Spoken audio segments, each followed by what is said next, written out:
Now let's consider about different parameters. Different parameters affect on SN2 reactions. So first of all, we will discuss about effect of substrate.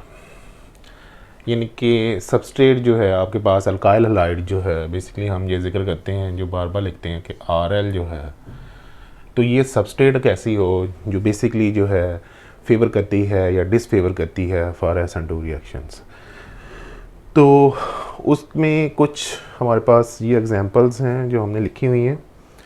इसमें different substrate हैं, उसके लिहाज से ये relative rate है for SN2 reactions. तो सबसे पहले आपके पास है इलाइल जो है आपके पास, उसका रेट जो है 1.3 है, ठीक है। उसके बाद मिथाइल ग्रुप जो है उसका रेट 1 है, लाइक इंक्रीज है। मिथाइल के साथ अगर हम हाइड्रोकार्बन्स की चेन को प्रलॉन्ग कर दें, यानी कि इथाइल कर दें, तो रेट जो है वो कम हो जाता है, वो हो जाता है 0.0333। इसके साथ अब फर्दर जो है प्रोपाइल कर दें, प्राइमरी एन प्रोपाइल, तो आपका रेट जो है मज़ीद कम हो जाता है। अगर उसमें चेन का इजाफा कर दें तो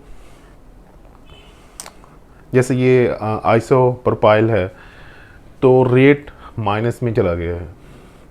अगर आप उसको तरशरी कर दें, साथ और चेन लगा दें, तो -10⁻⁷ तक चला जाता है। और अगर आप सिंपल जो है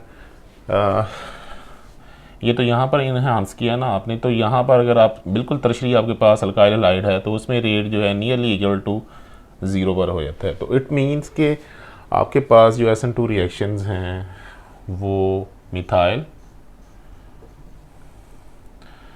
प्राइमरी और इथाइल जो है सेकेंडरी जो है, उसमें बेसिकली जो है ये प्राइमरी दोनों हो गए और सेकेंडरी मीन आइसोप्रोपाइल जो है उसमें बेसिकली जो है ये पॉसिबल हैं। टर्शरी आपके पास जो है उसमें ये जो है रिएक्शन जो है SN2 नहीं होते हैं। व्हाट इज़ द रीज़न, इसकी रीज़न क्या है? सो फर्स्ट ऑफ ऑल, जैसे हमने इसका मैकेनिज़्म देखा है, इसमें का मैकेनिज़्म ये था जो हमने पिछले लेक्चर में देखा है, वो ये है कि इसमें न्यूक्लियोफाइल जो है बेसिकली जो है वो अटैक करता है from back side, rear, like जिधर आपका लिविंग ग्रुप है उसकी बैक साइड से उसने अटैक करना है।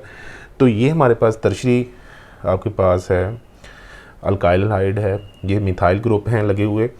अब यहाँ पर बेसिकली जो है इसने अटैक करना है तो देयर इज स्टीरिक हिंड्रेंस, तो इसके पास देयर इज़ नो स्पेस, वो स्पेस नहीं है कि यहाँ से वो बैक साइड से अटैक करे। तो दैट्स वाई, क्योंकि इसमें अटैक होना है साइमल्टेनियसली, इसने बाउंड यहाँ पर फॉर्म करना है और यहाँ से बाउंड जो है वो लीव हो जाना है। तो दैट्स वाई जो है बेसिकली जो है सबस्ट्रेट जो है उसमें मिथाइल सिंपल, प्राइमरी और सेकेंडरी में बेसिकली जो है these SN2 reactions are favourable. इसके अलावा अगर आपके पास सबस्ट्रेट जैसे ये वाली है, आपके पास डबल बॉन्ड आ जाता है, जहाँ पर अटैक करना है, there is a double bond, basically इस कार्बन के ऊपर अटैक करना है न्यूक्लियोफाइल ने फ्रॉम बैक साइड से, तो वहाँ पर ही डबल बॉन्ड आ गया है। तो यहाँ पर रिएक्शन जो है वो पॉसिबल नहीं है, या स्लो या बिल्कुल नहीं होगा। क्यों नहीं होगा? इसकी दो रीज़न्स हैं। एक तो ये है कि इसकी हाइब्रिडाइजेशन जो है sp2 हो गई है sp3 के बजाय, जो सिंपल अल्काइल हलाइड में कार्बन की जो sp3 है तो यहाँ पर sp2 हो गई है बिकॉज ऑफ डबल बॉन्ड। उसके होने से क्या है कि ये बॉन्ड, डबल बॉन्ड जो है कार्बन क्लोरीन का, इसकी बॉन्ड लेंथ कम हो गई है। बॉन्ड लेंथ कम होने से क्लोरीन और कार्बन के दरमियान डिस्टेंस भी कम हो गया है। इट मीन्स कि जो बॉन्ड पेयर है जो इसने शेयर किया हुआ है विद क्लोरीन के साथ, वो मज़ीद नज़दीक हो गया है, उसको ब्रेक करना और डिफ़िकल्ट है during simultaneous process of bond breaking and bond formation. और दूसरी बात ये है कि यहाँ पर नेगेटिव चार्ज हो गया है, जिसकी वजह से बेसिकली न्यूक्लियोफाइल ने तो अटैक करना है पॉजिटिव कार्बन के ऊपर, तो यहाँ पर ऑलरेडी यहाँ पर इलेक्ट्रॉन है, तो हाउ इट पॉसिबल कि वो जो है नेगेटिव चार्ज नेगेटिव के ऊपर कैसे अटैक कर सकता है? तो दैट्स वाई इसमें रिएक्शन स्लो होता है। अच्छा, इसकी इंटरेस्टिंगली अगर हम एक यहाँ पर हाइड्रोकार्बन इंक्रीज़ कर दें और डबल बॉन्ड थोड़ा सा वे चला जाए, तो इंटरेस्टिंगली जो है ये रिएक्शन जो है फास्ट अप हो जाते हैं। क्यों? अब इसमें क्या ऐसा हुआ है कि अब ये हुआ है कि ये डबल बॉन्ड यहाँ पर आ गया, तो ये जो है ना और पॉजिटिव हो गई है, मज़ीद पॉजिटिव हो गई है, तो न्यूक्लियोफाइल के लिए यहाँ पर अटैक करना जो है वो ईजी है। मोर फेवरेबल है। और ये जो है इसकी हाइब्रिडाइजेशन वो भी sp3 है, इनके दरमियान डिस्टेंस और इसको ब्रेक करना भी जो है एज़ कम्पेयर टू यहाँ पर वो ईजी होगा। तो इसलिए ऐसी चेन जो है वहाँ पर जो है SN2 रिएक्शन जो है वो इंक्रीज़ होता है। फॉर एग्ज़ाम्पल अगर इसी चेन में आपके पास फिनाइल ग्रुप जो है वो अटैच हो जाता है, तो ऐसे रिएक्शन में क्या होता है, ऐसे रिएक्शन में SN2 रिएक्शन फास्ट होता है एज़ कम्पेयर टू सिंपल आपका जो है प्राइमरी प्रोपाइल क्लोराइड है उसकी बजाय जो है। ठीक है, क्लोरोईथीन था, तो इसमें जो रिएक्शन जो है वो फास्ट होगा। क्यों फास्ट होगा?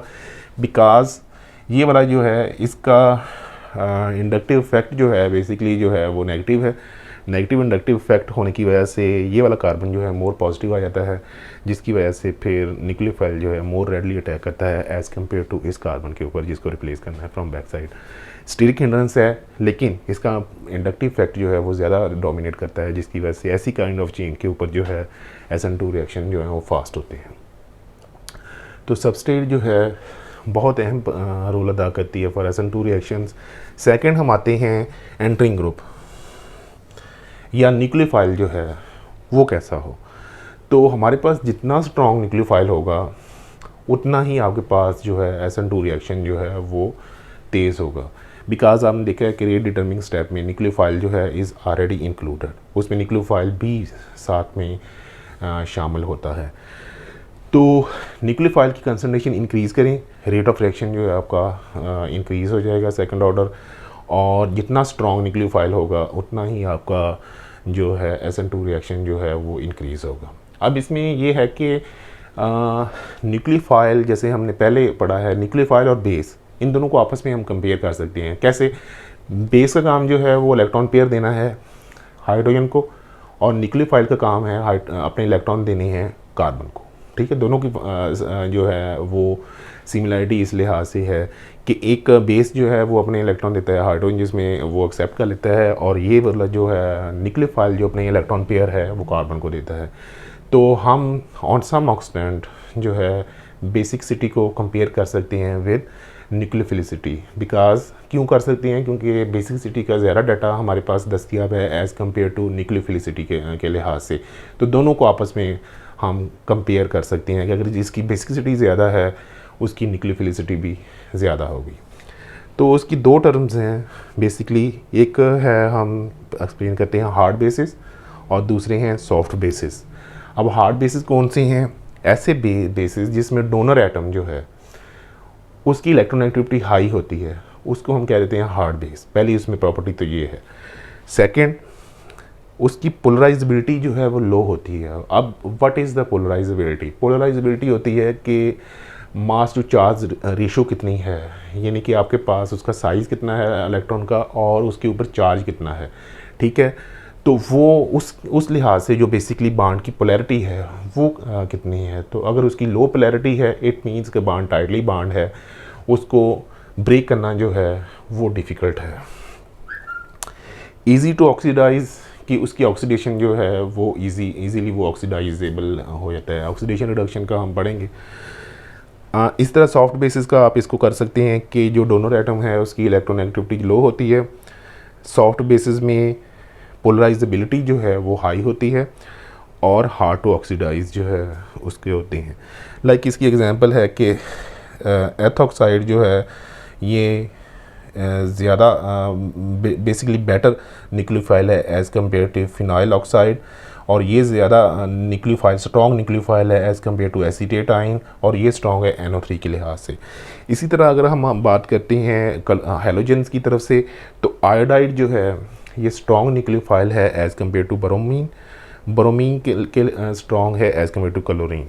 ठीक है, बिकॉज जैसे जैसे हम पीरियोडिक टेबल में डाउन में जाते हैं पोलराइजेबिलिटी जो है वो इंक्रीज़ होती जाती है, जिसकी वजह से फिर the distance between electron pair and nucleus जो है वो ज़्यादा होता जाता है।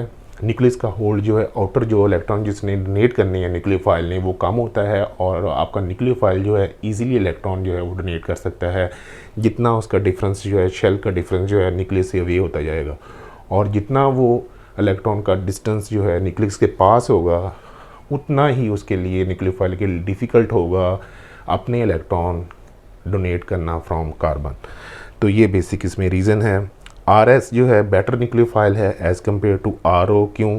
बिकॉज सल्फ़र की इलेक्ट्रोनेगेटिविटी कम है एज़ कम्पेयर टू ऑक्सीजन। ठीक है, जैसे मैंने उसको तो सॉफ्ट बेसिस जो हैं ये प्रमोट करते हैं न्यूक्लियोफिलिसिटी के लिहाज से। ठीक है, जितना ज़्यादा सॉफ्ट बेस होगा उतना ही स्ट्रॉन्ग न्यूक्लियोफाइल होगा। आयोडीन की जो बेसिकली हीट ऑफ हाइड्रेशन जो है वो 284 किलो जूल पर मोल है। फ्लोरीन की जो है 490 किलो जूल पर मोल है। इसलिए फ्लोरीन जो है सबसे बैड न्यूक्लियोफाइल है एज़ कम्पेयर टू आयोडीन। ठीक है, उसके बाद सेकंड एग्जांपल हमारे पास है एम्बिएंट न्यूक्लियोफाइल। एम्बिएंट का मतलब क्या है कि ऐसा न्यूक्लियोफाइल जिसमें मोर देन वन पॉसिबिलिटी होती है अटैक करने की, यानी कि वो कार्बन की तरफ से भी अटैक कर सकता है और नाइट्रोजन की तरफ से भी अटैक कर सकता है। कार्बन के पास अगर इलेक्ट्रॉन पेयर है तो कार्बन इटसेल्फ अटैक कर सकता है, और नाइट्रोजन जो है उसके पास लोन पेयर है तो नाइट्रोजन भी अटैक कर सकता है। तो ऐसी पॉसिबिलिटी में अगर आपके पास जो है लाइक इसकी एग्जांपल है सोडियम साइनाइड, इसका रिएक्शन हम करवाते हैं सिंपल अल्काइल हैलाइड से, तो जिसकी इलेक्ट्रोनेगेटिविटी कम हो गई। अब इसमें कार्बन और नाइट्रोजन में कम इलेक्ट्रोनेगेटिविटी किसकी है? कार्बन की। तो कार्बन की तरफ से बेसिकली जो है वो बॉन्ड बनेगा विद अल्काइल हैलाइड और रिप्लेस आपके पास ब्रोमीन हो जाएगा। ठीक है, तो एम्बिएंट न्यूक्लियोफाइल की ऐसी एग्जांपल जो हैं वो हैं। तो लीविंग ग्रुप के बाद हम एंटिंग ग्रुप के बाद आते हैं लीविंग ग्रुप की तरफ। तो लीविंग ग्रुप जो है जो बेसिकली ग्रुप लीव करता है, जैसे ये वाला है, इसकी क्या है, इस बेसिकली ये डिपेंड करता है, हमारे पास चार बेसिक जो है ना इसकी है कि जो the strength of bond between आपके पास जो है लीविंग ग्रुप और जो आपका जो अल्काइल ग्रुप है उसके दरमियान बॉन्ड स्ट्रेंथ कितनी है। जितना ज़्यादा बॉन्ड स्ट्रॉन्ग होगा लीविंग ग्रुप के लिए लीव करना जो है बॉन्ड ब्रेक करना उतना ही मुश्किल होगा। पोलराइजेबिलिटी, इस बॉन्ड की पोलराइजेबिलिटी कितनी है, लाइक अगर आपका लीविंग ग्रुप जो है चार्ज टू मास रेशो उसकी ज़्यादा है तो इस बॉन्ड की उसकी पोलराइजेबिलिटी जो है वो हाई है, तो आपके पास जो है लीविंग ग्रुप ऐसा है जिसकी पोलराइजेबिलिटी हाई है तो उसके लिए लीव करना जो है वो इजी होता है as compare to low polarizability के लिए, बिकॉज उसमें इलेक्ट्रॉन टाइटली होते हैं, इतनी ईजीली वो इलेक्ट्रॉन अपने छोड़ के नहीं जा सकता है या अपने इलेक्ट्रॉन लेके नहीं जा सकता है। स्टेबिलिटी आफ्टर वाई जो है एज लिविंग ग्रुप जब लीव करता है तो वाई नेगेटिव कितना स्टेबल होता है। ठीक है, वो उसकी जो है ना वो जो है स्टेबिलिटी कितनी है, और स्टेबलाइजेशन ऑफ वाई जो है जो आपका सॉल्वेंट है उसमें उसकी स्टेबिलिटी कितनी है। लाइक अगर आपका न्यूक्लियोफाइल जो है लिविंग ग्रुप जो है स्ट्रॉन्ग है और उसकी स्टेबलाइजेशन थ्रू सॉल्वेंट इतनी ज़्यादा नहीं है तो वो सर्वाइव ही नहीं कर सकता है, फिर वो दोबारा से बॉन्ड बना सकता है। तो इसमें टोसाइलेट जो है ये बहुत ही बेटर लिविंग ग्रुप है, आयोडीन जो है बेटर लिविंग ग्रुप है और बेटर एंटिंग ग्रुप भी है, यानी कि न्यूक्लियोफाइल भी अच्छा है आयोडीन और लिविंग ग्रुप भी अच्छा है।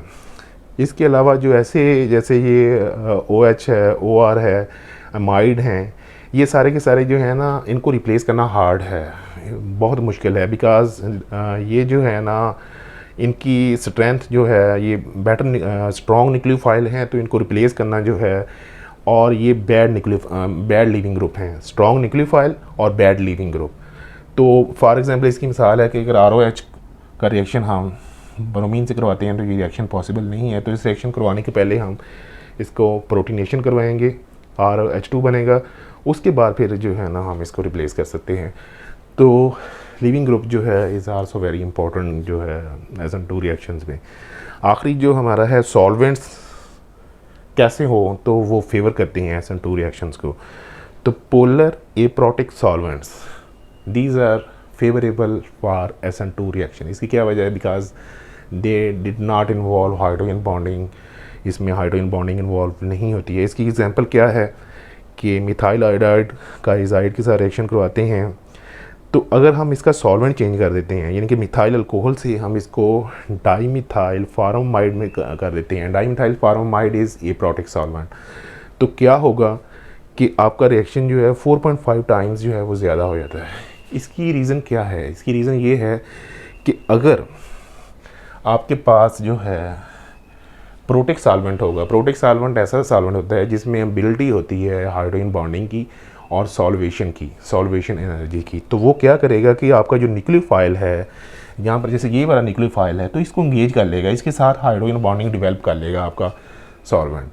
उसका रिजल्ट क्या होगा कि न्यूक्लियोफाइल जो है वो फ्री नहीं होगा बैक साइड से अटैक करने के लिए, और वो अगर फ्री नहीं है तो आपका रिएक्शन जो है उतना ही ज़्यादा स्लो हो जाएगा। और अगर आपका सॉल्वेंट जो है उसमें हाइड्रोजन बॉन्डिंग नहीं है तो आपका न्यूक्लियोफाइल जो है फ्री होगा for attack and proceed the reaction. ठीक है, तो एक जनरल ऑब्जर्वेशन है कि अगर आप रिएक्शन जो है मिथाइल अल्कोहल यानी कि जो पोलर एप्रोटिक सॉल्वेंट से DMSO डाइमिथाइल सल्फोक्साइड की तरफ ले जाते हैं, dimethyl sulphoxide is also known polar solvent, तो आपका रिएक्शन जो है SN2 रिएक्शन 10⁻⁹ टाइम्स जो है उसकी कंसंट्रेशन या उसकी स्पीड जो है वो इंक्रीज़ हो जाती है। तो ये बेसिक